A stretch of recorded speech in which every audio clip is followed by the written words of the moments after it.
Hey, what's up? I'm Chef Nicholas Ganea. If you've clicked in this video, I'm hoping that you haven't been scammed, but if that's the case, I'm sorry, and we'll help you make sure that that doesn't happen again.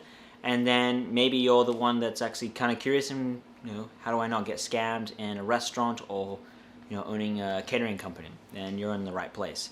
So, I'm no stranger to being scammed, so I'm gonna leave you at this when you end this video. So, you're going to be putting a procedure in place for yourself. You're also going to learn my story so you can know the signs. And I still get these scams. I get them from text message time to time. And I know exactly the tactics they're pulling. And I do want to say that I'm not going to know every book that on the little tactics or strategies they do to get their money to survive the next month or day or whatever. But if this does happen to you, and please leave your story underneath in the comments so it helps other chefs and restaurant owners out, because as you might see me as a competitor, I do not. I need you in the industry, because there's going to be times that I don't offer something to my customers and you do. So I need you in my industry, and that $2,000 or $6,000 or $20,000 or $50,000, whatever that they scanned you out of, can hurt your business, and I don't want that to happen to you. So please don't be selfish. Please write it down under here so other people can learn from your experience. And as much as it hurts you and upsets you, I understand. I empathize with you. It was a hard time when I went through it, because it hurt my marketing campaign when it happened to me a couple of years ago. So furthermore, let's go into it. All right. The story, what happened to me.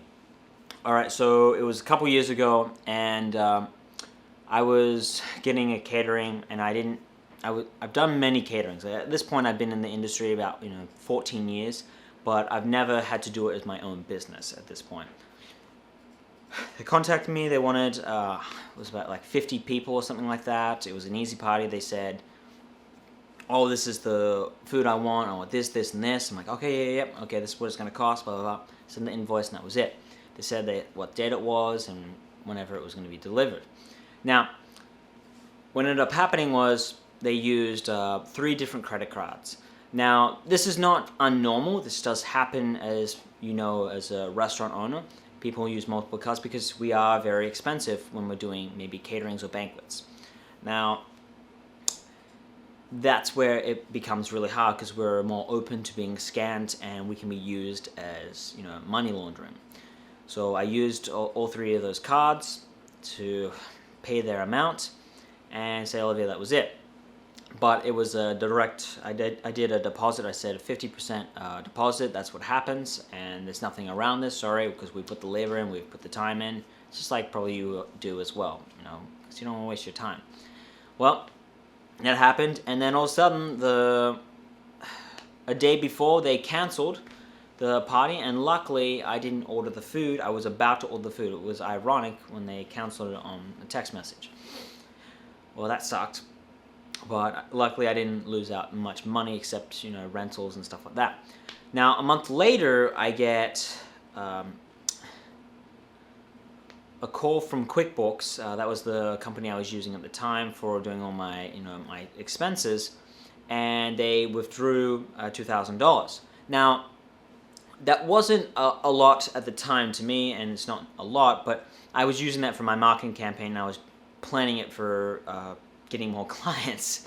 So that really hurt me, and I was fighting this, and at the end of it, I lost the $2,000. I didn't get refunded. It just sucked all in general. And the biggest learning experience was, I didn't have a procedure. This would have never happened if I actually called up. I called the number instead of the text message. I would have told them, "Hey, you need to go through my website, pick a menu from there," not what your menu is, because I was open-minded and like, "Hey, I'm very innovative, I'll try different things." And then the third one was meeting them in person. Like, it's important to build that rapport. And maybe that's not going to be always the case, but you still need to be getting on the phone with them, or even a FaceTime. If they're not willing to do that, sorry, don't waste your time, don't waste your money. It's too much to risk at that point. Now, I know nowadays kids are a little scared to talk on the phone. They're have anxiety issues or talking on a video, which is a little strange for me. I've experienced that, but that's how the world is at this moment, whatever that's about. But moving forward. All right, so I received a text, and this is why I brought it up. And I want to go with you so you actually don't get caught. So this person reached out. Good day. I'm Mr. Leslie. I would like to know if you're still available for a catering service. So first off, there was one red flag right there. No one uses their last name and says Mr. Leslie. This, especially in America, it's not normal. So this person has been taught manners, either from Africa, because they do get taught that, or they're from the UK or my country, Australia. So that was a red flag right away, because I know Americans do not do that. The next thing was, I asked them a question to see if they would actually answer this, and this was my next procedure to see if this was a real person. Yes, I do. How'd you get recommended by me? Now, if they don't answer this question, you need to let them go. It's not even worth your time. The next thing you should be questioning is, it's time to call their number. The reason I tell you to call their number is one of the things they do is they use Google numbers. So they'll use a fake number. Well, they'll generate a number they can use and text you, but you can't call them at all. And if I actually did this my scam of $2,000, I would have been out of that whole situation immediately. And I never actually bothered to call them because I was so used to, younger people having these anxiety issues. They're not talking.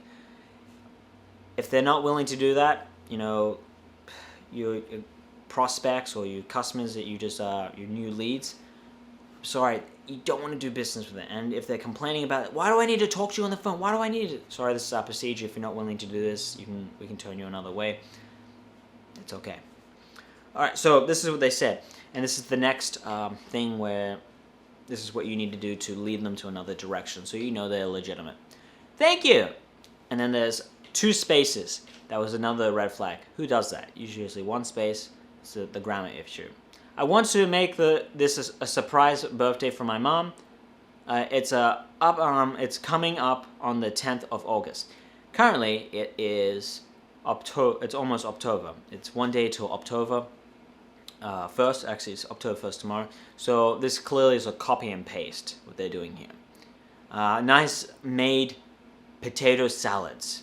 Okay, for about 65 guests, grilled barbecue chickens, 1 breast and 1 leg, and a suitable sauce for about 65 guests. I want this in individual lunch boxes, or you can make it a buffet style if you'd like to deliver.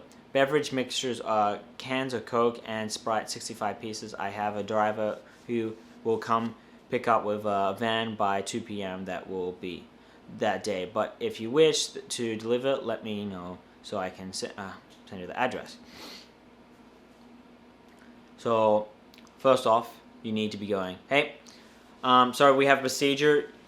My procedure is we have a menu that is available to show you what we are able to offer to you. Grilled chicken, sure, we can do that, but we still need you to go to our site. We need you to go to our sales representative to make sure that we get everything right and all the details correct. So please respect our process. If they're not willing to do it, let them go. All right, scam them. All right. And if they see it's too difficult, hey, this is the industry. This is the cooking industry. We care about being organized. We don't want chaos, and we don't want them to give them a bad experience, right? That's what we're doing this for. Next thing, I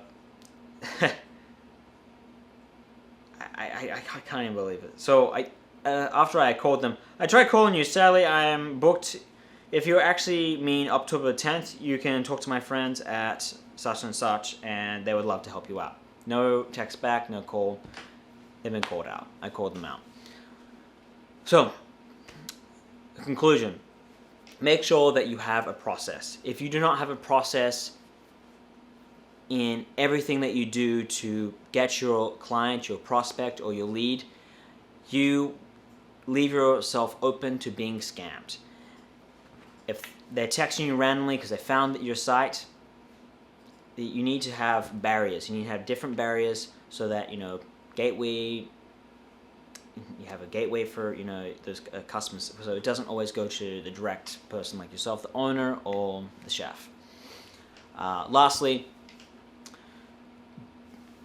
just give them a call, because most of these scammers don't pick up the phone, which is really cool and funny, and it'll even say Google number.